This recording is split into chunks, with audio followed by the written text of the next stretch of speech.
ጋውሚንም ሳያስበው አንዱ ዱርዬ ይመጣና ከጀርባ ያፈርጠዋል። ጋውሚንም ዘሎ ይነሳና ፊቱን በእርግጫ ብሎ ይጥለዋል። የታገተውንም ልጅ ወደ ትምህርት ቤቱ ይዞ ከሄደ በኋላ ከተማሪዎቹ ጋር ያላቸውን ተሞክሮ ይለዋወጡ ጀመር። ከመሄዳቸው በፊት ተማሪዎቹ ይቅርታ ይጠይቋቸዋል። ልጁም ጋውሚንን አንዴ ላናግር ይለውና ታስታውሰኛለህ ወይ ይለዋል። እነዚህ ሁለቱ ሚድል ስኩል እያሉ ጓደኛሞች ነበሩ። የዛን ጊዜ ጋውሚን የጥናት ቡድን ውስጥ እንዲያስገባው ጠይቆት ነበር። ነገር ግን ሙድ የያዘበት ልጅ ነበር። አሁን ግን ይቅርታ ይጠይቋል። ጋውሚንንም ከትምህርት ቤቱ አንደኛ መሆን እንደምችል አልጠራጠርም ይለዋል። ትምህርት ቤት ሲመለሱ የራሳቸው የማጠኛ ክፍል ይሰጣቸዋል። ክፍሉ ምስቅልቅል የወጣ ነው። ጋውሚን ግን ምንም ተስፋ ሳይቆርጥ ክፍሉን የማስተካከል ስራውን ይጀምራል። አንድ ላይም በመሆን ክፍሉን ያጸዳዱታል። በመጨረሻም ክፍሉ ያለበት ሁኔታ ይህን ይመስላል። ከክላሱ አንደኛ የሆነው ልጅ ኪም ነገር ሊፈልጋቸው ይመጣል። ጥቅም የላችሁም እያላቸው ነው። ይህንም የሰማው ጋውሚን ግን በጣም ነበር የተናደደው። ነገር ግን እሱን ለማሸነፍ ያሰበው በድብድብ ሳይሆን በትምህርቱ ነበር። በትምህርቱ በልጦ ለመገኘትም ይወስናል። ሚስሊ ጥረትን አደንቅልሃለሁ ግን ደረቅ እንዳትሆን ትለዋለች። የተማሪዎቹንም ደረጃ ብላክቦርዱ ላይ ትጽፋለች። ከእነሱ ውስጥ ጎበዝ የሚባለው ሲሃያን ብቻ ነው። ከክፍሉ ሁለተኛ ነው። ተስፋ እንዳይቆርጡም ትነግራቸዋለች። ትምህርት ቤት ውስጥም ሊዋን ሚስሊ የዳይሬክተሩ ቢሮ ውስጥ ስትገባ ያያታል። ዳይሬክተሩንም ፒሃንን እንዲቀጣው ጥያቄ ታቀርብለታለች። ዳይሬክተሩ ግን ማድረግ ትችላለች ብሎ ስለማያስብ ፈተና ሊፈትናት ያስባል። ስለዚህ የጥናት ቡድን ውስጥ ያሉት እያንዳንዱ ልጆች ካሉበት ደረጃ 10 ደረጃ ወደ ላይ ከፍ ማለት ከቻሉ ባልሹ ነገር እስማማለሁ ይላታል። ሲያን የሚደወልለትና ጥሏቸው ይሄዳል። አባቱ ወደ ስራው ቦታ ቶሎ እንዲመጣ እየጮኸ ይነግረዋል። እየሄደም ሳለ ሂዋን ትጠራዋለች። ሁለቱ ሳይመሳቸው አይቀሩም።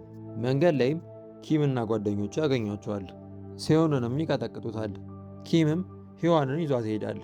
የዛን ሰዓትም ጋሚን ይደርሳል። ኪምንም መጥቶ ይጥለዋል እና እነዚህ ሰዎች ከህንዶች አልባሱ ጓደኞቹን ቪዲዮ ሲቀርጹ ስልካቸውን በእርግጫ ይጥለዋል። ሲሆንም የምትመቸው ልጅ ድክመቱን ስላየችበት ያፍራል። አንገቱን አቀርቅሮም ወደ አባቱ መሄዱን ቀጠለ። እቤት እንደደረሰም አባቱ ይመተዋል። ወደ ውጭ ሲወጣም ጋሚንን ያገኘዋል። ጋሚን ሲጣሉ ድምፃቸውን ሰምቷል። ወደ ቤት ከሱ ጋርም እንዲመጣ ይጠይቀዋል። ሲያንም አይቅርብኝ ይለውና ጥሎት ይሄዳል። መንገድ ላይም ኪም ያገኘዋል። ቪዲዮን ከመቀጠላችሁ በፊት ላይክ እና ሰብስክራይብ ማድረግ እንዳይረሱ። እቺ ለእናንተ ምንም ነች፣ እኔን ግን በጣም ያበረታታኛል። ይህም ቪዲዮ እናንተ ጋር እንዲደርስ ብዙ ተለፍቶበታል። ላይክ እና ሰብስክራይብ በማድረግ እኔ ወንድማችሁን አበረታቱኝ። አሁን ግን እንደ ቀድሙ ቆሞ አልተመታለትም፣ ይደባደበዋል። ለካ ጋሚን በስልክ ምን ማድረግ እንዳለበት እየነገረው ነበር። በመሃል ላይም የጋሚን ስልክ ባትሪ ይጨርሳል። በዚህን ክፍተት ሲሆን ይደበደባል። ጋሚን ግን ሊረዳው ወደታች ሲመጣ ሲሆን ልጁን በቡጢ ጥሎት ያገኘዋል። ከዛም በኋላ ጋሚን ሲሆንን ወደ ቤቱ ይወስደዋል። አሁን ከሌሊቱ 5 ሰዓት ተኩል ሆኗል። እናቱን በብስጭት በር ላይ ቁጭ ብላ እየጠበቀችው ነው። የጓደኛው ልብስ ላይ ደም የተመለከተችው እናት ነገውኑኑ ከዚህ ትምህርት ቤት ትወጣለህ ትለዋለች። ልጇ ዝቅተኛ ውጤት ቢያመጣ ምንም ችግር የለባትም። ነገር ግን ዱርዬ ሲሆን ቁጭ ብላ አትመለከተውም። ሲሆን እናትህ ከልቡ አይደለም ብሎ ይነግረዋል። ጋሚን እንዳመረረች እርግጠኛ ነበር። በነጋታውም ወደ ዳይሬክተሩ ቢሮ ትሄድና የዝውውር ደብዳቤ እንዲጽፍላት ለማድረግ ትሞክራለች። ሲሆን ግን በጋሚን ዝቅተኛ ውጤት የትኛውም ትምህርት ቤት ሊቀበል አይችልም ብሎ ስላሰበ ትምህርት ቤት ሊቀየር እንደማይችል እርግጠኛ ነበር። እናቱ ግን ወደ ዋና ከተማ ወደ ሲኦል በመመለስ ለጋሚን አዲስ ትምህርት ቤት ለመፈለግ ወስናለች። ልክ ከትምህርት ቤቱ ሊወጡ ሲሉም ሔዋን ትመጣና ከመኪናቸው ፊት ለፊት ትገባለች። ሁሉም እናቱን ለማሳመን ይሞክራሉ። ሔዋን ከጋሚን አርግዣለሁ ብላ ተዋሻት ትሞክራለች። እናትየው ግን ገገማ ነገር ነች። ጥላቸውም ትሄዳለች። ሚስሊም በመጨረሻ ትመጣለች። ነገር ግን ዘግይታ ነበር የደረሰችው። የጋሚንንም እናት በመኪናዋ ትከተላት ጀመር። በመሃል ላይም የሆኑ ልጆች በሞተር መንገዳቸውን ይዘጉባቸዋል። እነዚህ ልጆች ካንግና ጓደኞቹ ናቸው። ካንግን ካስታወሳችሁት ባለፈው ጋሚን የቀጠቀጠው ልጅ ነው። ጋሚን ከትምህርት ቤቱ ከወጣ ከትምህርት ቤቱ አንደኛ ተደባዳቢ ተማሪ እንደሚሆን እርግጠኛ ነው።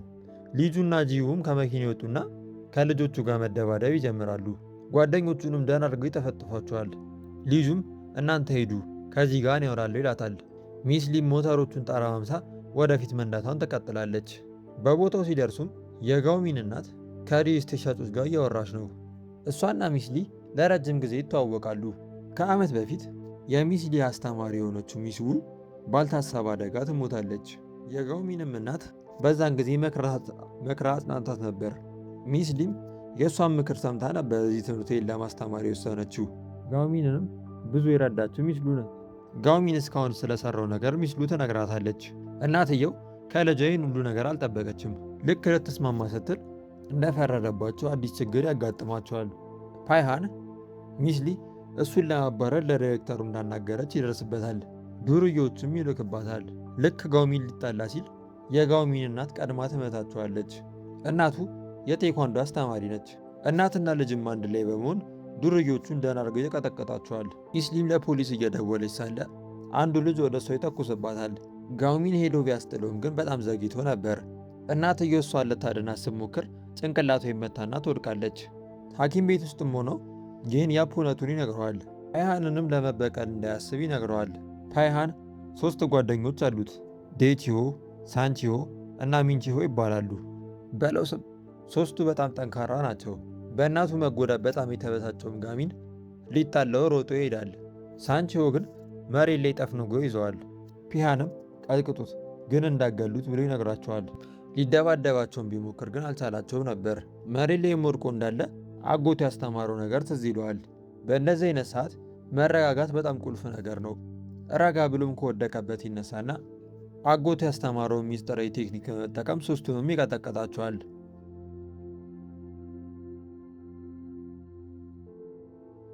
ምክትል ዳይሬክተሩ ሚስሊን ባለፈው ቢሮ ስላቀረበችው ተቃውሞ የሆነ ነገር ተናግሮ ያስደብራታል። ሙሉ ተማሪዎቹንና አስተማሪዎቹን ይቅርታ እንድትጠይቅም ይነግራታል። ሚስሊም ወደ መድረክ ትወጣና እዚህ ትምህርት ቤት ውስጥ እየተካሄደ ያለው ነገር ምንም ደስ የሚል ነገር አይደለም። ሚሱ እንደመከረችኝም ይህ ትምህርት ቤት ጤነኛ እስኪሆን ድረስ አለፌ አልቀመጥም ትላቸዋለች። ዳይሬክተሩ ይመጣና ማይክሮፎኑን ተቀብሏት ይጥለዋል። ጋውሚንም በሩን በርግዶት ይመጣና ፒሃንን ይመተዋል። ፒሃንም መልሶ ይመተዋል። ጋውሚንም አትጠበር ተራ ሰው ነክ ይለዋል። ባለ ኮፍያውም ልጅ ጋውሚንን እንዲገል የገፋፋው ጀመር። ፓይሃንም ቦዲጋርድ ወደ ሳንቺሆ ይደውልና በዛን ሰዓት ሳንቺሆ ሆስፒታል ውስጥ አያቱን እየተንከባከበ ነበር። አያቱም በፍጹም መጥፎ ሰው እንዳትሆን ይለዋል። ስለዚህ ሳንቺሆ ባገኘው ሰዓት በሙሉ ጠንክሮ ያጠናል። ከጋውሚንም ጋር ይገናኛሉ። ጋውሚን ለምን ሊጣለው እንደመጣ ሲያቅም እንደተረዳው ይነግረዋል። ጋውሚንም ለምንድን ነው ፒያንን የምትታዘዘው ይለዋል። ሳንቺሆም ስራ ጠናህ እኮ ጥሩ ስራ አታገኝም ይለዋል። ለፒያን በመታዘዜ ግን ዋይቢ ፋሚሊ ውስጥ ጥሩ የሆነ ስራ ማግኘት እችላለሁ ይለዋል። በዛችም ቅጽበት ዴቼ ይደውልለትና እንዲደበቅ ይነግረዋል። በዛም ሰዓት 2 ፕሮፌሽናል ተደባዳቢዎች ይመጣሉ። ሳንቺሆ ምንም ሊደፈራቸው አልሞከረም። ጋሚንንም ይገፈትረዋል። ሁለቱም ሳንቺሆን ይዞት ይወጣሉ። በነጋታውም አንድ የ40 ዓመት ሰውዬ በጩቤ ተወግቶ እንደሞተ ዜና ላይ ይሰማሉ። ተጠርጣሪውም ሳንቺሆ ነበር። ፖሊሶቹም ይመጡና ጋውሚንን ትላንትና ሆስፒታል ውስጥ ሳንቺሆን አይተው ነበር ይሉታል። ጋውሚንም አዎ አይቼው ነበር ይላቸዋል። ነገር ግን ዱርዬዎች ይዘውት እንደወጡ አልተናገረም ነበር እና ጋውሚን ሳንቺሆ ነፍሰ ገዳይ መሆኑን ማመን ከብዷቸዋል። የጥናት ቡድኑም አስቸኳይ ስብሰባ ይጠራሉ። ፓይሃን እዚህ ትምህርት ቤት ከገባ በኋላ እዚህ ትምህርት ቤት ውስጥ ድብድብ በጣም ተስፋፍቷል። ተማሪዎች በእድሜያቸው ምክንያት እንደ ሌሎቹ ብዙ ዓመት አይፈረድባቸውም። ከዚህ ከትምህርት ቤትም እንደወጡ ዋይቢ ፋሚሊ ወደሚባለው ወደ ማፊያ ቡድን ውስጥ ነው የሚገቡት። ስለዚህ ዋናዎቹ ማፊያዎች ለገደሉት ተማሪዎቹን ነበር የሚያስጠቁሯቸው። ጋውሚኑ ወደ ቤት እየሄደ ሳለ ዴቼሆ ያገኘውና ሳንቺሆ ነፍስ እንዳላጠፋ ይነግረዋል። ነገር ግን ከቀደሞቹ ማፊያዎች አንዱ የሆነ ይመጣና ይመተዋል። ይህንም የተመለከተው ጋውሚን መነጽሩን ያውልቅና በቦክስ ይጥለዋል። ዴቼሆም ከማፊያዎቹ አንዱ የሆነው ከቢላው ላይ ደም ሲያጠብ ተመልክቶታል። ጋውሚንም ለጓደኞቹ ይህንን ነገር ይነግራቸዋል። ጂውም አረግ የተጠቀሙበት እንዳይሆን ትለዋለች። ጋውሚንም እርግጠኛ ነኝ ሳንቺሆ እንዳልገደለው ይላታል። ይህንንም ለማረጋገጥ የዋይቢዎችን ዩኒፎርም ይሰርቁና ተመሳስለው እነሱ ወዳሉበት ቦታ ይገባሉ። ሲሆንና ሄዋን ከውጭ ሆነው በድሮን ቦታውን እየተመለከቱላቸው ነው። ዛሬ ሙሉ ማፊያዎቹ የሚሰበሰቡበት ቀን ነው። ፒሃንም በቦታው ይገኛል። እሱ እንዳያያቸውም ተደብቀው ይገባሉ። በመሃል ላይም ጋውሚን ከጓደኞቹ ተነጥሎ ጣሪያ ላይ ይደበቃል። አንዱ ማፊያም ድምፅ ይሰማና ወደ ውጭ ወጥቶ ምን እንዳለ ቼክ ያደርጋል። ከዛም ሰውየው በሩን ቆልፎት ይሄዳል። ከዛም እነ ሊጁንን ያገኛቸዋል። ሊጁንም አንቺ ሂጂ በቃ እኔ ብቻዬን አናግረዋለሁ ይላታል። ቢሮ ውስጥም ስገባ ሰውየው የተገደለበትንም ጩቤ ታገኘዋለች።